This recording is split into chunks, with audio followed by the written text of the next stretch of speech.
Hello guys! Kung nakikita niyo po ako, ngayon po, ang title po natin ito ay Touring a Ref. Ngayon po, ito po sa inyo ang ref namin. Okay. 3, 2, 1. So guys, ito po ang aming ref. Everest po ang tatak niyan. So guys, dito muna po tayo. Ito lang po guys. Ito guys, ito po, bagong deliver, bago lang po to. Hindi po siya na ano. Ito po, kahit po meron na ito kasi po nasan po to dito. Ito po yun guys. Tapos ito guys, malalagyan din po siya ng itlog para di mag-roll.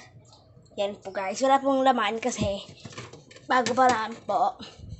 Doon naman po tayo sa taas. Ito guys, ang taas. Shout out po kay Freya. The link is in the description box below. Yun po guys, ang laman. Ba't may butas po ito guys? Hindi ko alam kung bakit. Siguro guys, nilagay ito ng tubig. And then, ganyan. Freezer po ito guys. Yan po guys. Ito naman po yung side. May plastic ka po siya para di po mabagas-gas. Po yung taas niya. Abot ko po guys. Ito po yung saksakan. Thanks for watching guys.